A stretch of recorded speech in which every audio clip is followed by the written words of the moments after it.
بسم اللہ الرحمن الرحیم۔ السلام علیکم سامعین و ناظرین۔ حضور ریاض الملت کی جس کتاب کا آج ہم تعارف کروائیں گے اس کا نام ہے ستون الدین۔ ستون کھمبے کو کہتے ہیں اور عماد عربی میں اس کے لیے لفظ ہے۔ تو کتاب کا نام یہ ایک حدیث سے ماخوذ ہے جو نماز کے بارے میں ہے۔ الصلاۃ عماد الدین، نماز دین کا ستون ہے، پلر ہے۔ تو اس حدیث سے ماخوذ کتاب کا نام رکھا گیا ہے، اور اب یہ امر واضح ہو چکا ہے کہ یہ کتاب نماز کے مسائل پر مشتمل ہے۔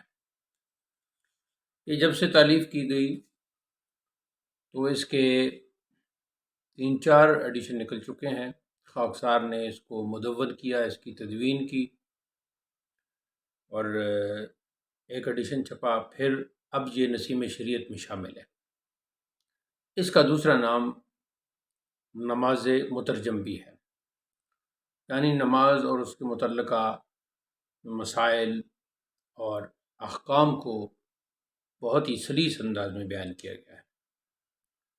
شروع میں ایمانیات اور شش کلمہ اور یہ بنیادی چیزیں شامل ہیں۔ اس میں ایمان مفصل ہے، ایمان مجمل ہے، اس کے بعد شش کلمہ ہے، اور عربی متن ساتھ ترجمہ۔ بعد ازاں چونکہ نماز کے لیے طہارت کا جاننا ضروری ہے، طہارت فرض ہے نماز کے لیے، جو نماز کی شرائط ہیں ان میں سے ایک طہارت ہے، یعنی وضو کرنا، غسل کرنا، تیمم کرنا۔ تو اس لیے پہلے جو تمہید ہے نماز کی فضیلت و اہمیت، وہ بیان فرمانے کے بعد طہارت کے مسائل و احکام بیان کیے۔ اس کو تدوین میں نمبرنگ اس کی کر دی گئی ہے، اور بہت ہی سائنسی انداز سے اس کو پیش کیا گیا ہے تاکہ پڑھنے والوں کے لیے بہت ہی آسانی ہو۔ اب ظاہر ہے ویڈیو میں تو اس میں سے کچھ یہ سارا رسالہ یا ساری کتاب نہیں پڑھی جا سکتی۔ میں اس کی فہرست آپ کے سامنے پڑھ دیتا ہوں، پھر اس کے کوئی 1-2 اقتباسات وہ میں آپ کی خدمت میں پیش کر دوں گا۔ تو سب سے پہلے جیسا کہ میں نے عرض کیا کہ ایمانیات ہیں، ایمان مفصل ہے، ایمان مجمل ہے، اس کے بعد شش کلمہ ہے، شش کلمہ کے بعد نماز کی فضیلت و اہمیت، اس پر آیات اور حدیث پیش کی گئی ہیں، پھر لفظ صلاۃ کی توضیح کی گئی ہے۔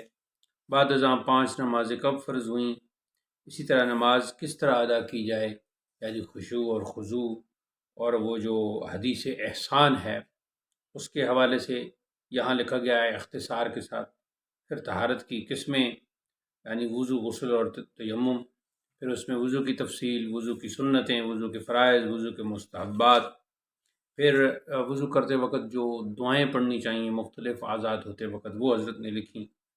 مثلا جب کلی کرتے وقت یوں پڑھنا چاہیے، اللہم اعنی علی تلاوت القرآن و ذکرک و شکرک۔ تو یہ ایک بہت ہی پرانا انداز ہے اور مشائخ کا یہ بہت ہی اچھا ہے۔ اس کے بعد وضو کے مکروہات، پھر وضو توڑنے والی چیزیں، معذور کی نماز کا حکم جو کوئی شرعی عذر رکھتا ہو، اس کے بارے میں 3 نقطے بیان کیے۔ پھر غسل کا بیان، غسل کی سنتیں یعنی فرائض اور سنتیں، غسل کی فرضیت کے اسباب، غسل سنت و مستحب، پھر پانی کے مسائل، پانی پاک ہے، ناپاک ہے، بارش کا پانی ہے، ندی کا پانی ہے، حوض کا پانی ہے، کنویں کا پانی ہے۔ پھر تیمم کے مسائل، تیمم کے فرائض، سنتیں، پھر موضوع پر مسح کی بحث جو سردیوں میں بعض لوگ پہنتے ہیں، پھر اذان و اقامت، اور اس کے بعد ابتدائی چیزیں، پھر تحیۃ الوضو جو 2 نفل پڑھے جاتے ہیں، آداب مسجد، پھر باقاعدہ نماز کا بیان شروع ہوا، پھر نماز پڑھنے کا طریقہ، ثنا، تعوذ، تسمیہ، سورہ فاتحہ، تمام جو کلمات پڑھے جاتے ہیں مشہور وہ سارے لکھے ہیں۔ پھر کیسے نماز کی طرف جانا ہے، کیسے قیام کے بعد رکوع کی طرف جانا ہے، پھر سجدہ کی طرف جانا ہے، تشہد ہے، دعائے قنوت۔ اور یہاں لکھا کہ دعائے قنوت اگر یاد نہ ہو تو کم از کم 3 بار یا رب یا رب یا رب اللہم اغفر لی پڑھے، یا یہ دعا پڑھ کر رکوع کرے۔ نیچے دوسری دعا قرآنی دعا لکھی، ربنا آتنا فی الدنیا حسنۃ وفی الآخرۃ حسنۃ وقنا عذاب النار۔ لیکن اس کا بتانے کا یہ مطلب ہرگز نہیں ہے کہ آپ دعائے قنوت یاد نہ کریں، وہ ہر حال میں جو ہے وہ یاد کرنی۔ پھر متعلقہ کچھ مسائل بیان کیے، اس کے بعد آیت الکرسی کہ فرض کے بعد اس کا پڑھنا حدیث میں ارشاد ہے۔ پھر نماز کے وقتوں کا بیان، کیونکہ نماز کی فرضیت کا اصل سبب جو ہے وہ وقت ہے۔ اس میں پھر فجر کا وقت، ظہر کا وقت، عصر کا وقت، مغرب کا اور شفق کا، مغرب کا اور عشاء کا۔ اس میں شفق کی بھی وضاحت کی کہ شفق غروب کے بعد نمودار ہونے والی سفیدی کا نام ہے۔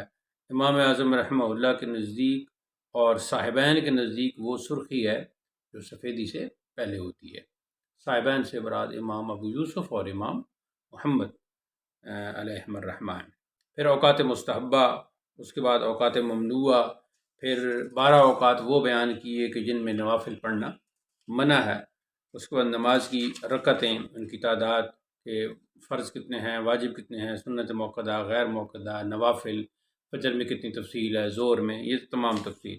پھر نماز کی شرائط، اور پھر نماز کے فرائض اور واجبات، اور نماز کی سنتیں، اور نماز کے مستحبات، اور نماز کے مفسدات، یعنی جن سے نماز فاسد ہو جاتی ہے، اور یہ تقریباً 30 بیان کیے۔ پھر یہاں ایک نوٹ لکھا 30 مفسدات بیان کرنے کے بعد کہ ہر وہ کام کرنا جو نماز کے منافی ہو، نماز کو فاسد ہو، باطل کر دیتا ہے۔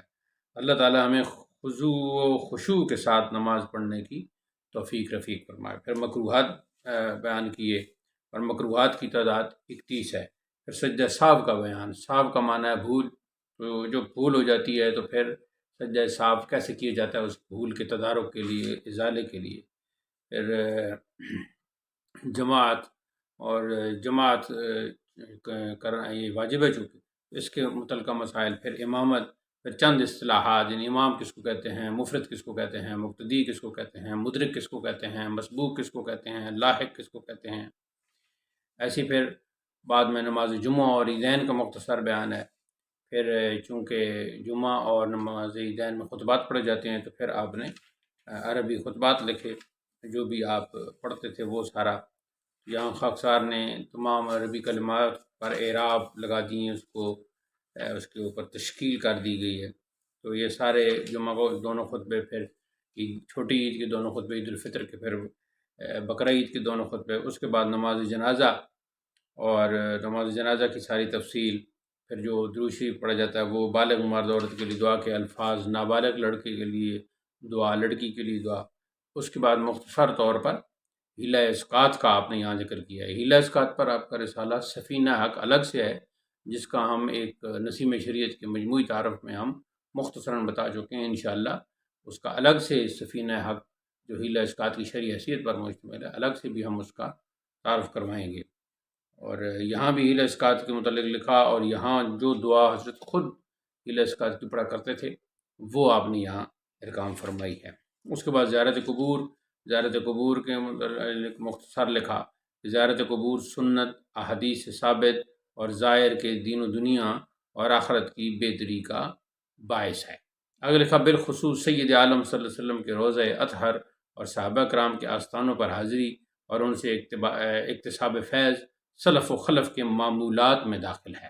قبور پر جا کر سلام یوں کہے، السلام علیکم یا اہل القبور، انتم لنا سلف و نحن لکم خلف وَإِنَّا إِن شاء اللہ بکم لاحقون۔ پھر نماز تراویح کا مختصر بیان، تراویح میں پڑھی جانے والی دعا۔ پھر نوافل کا مختصر بیان کہ اشراق کون سے نوافل ہیں، چاش اور اوابین اور تہجد۔ پھر نماز سفر کا مختصر لکھا۔ پھر صلاۃ التسبیح کا طریقہ لکھا، نماز حاجت کا طریقہ لکھا۔ پھر استخارہ کیسے کی جاتا ہے، آج کل استخارہ کے بہت مسائل ہیں اور عجیب و غریب لوگ انداز اختیار کرتے ہیں، تو یہاں استخارہ کے متعلق اور استخارہ کی عربی دعا، اس کا ترجمہ، پھر آخر میں اوراد و اذکار جو بطور وظیفہ پڑھے جاتے ہیں۔ تو اس طرح یہ کتاب نماز اور متعلقہ مسائل پر بہت ہی بہترین انداز سے تالیف کی گئی ہے۔ اس کا مطالعہ ہر مسلمان کے لیے نہایت اہم اور ضروری ہے۔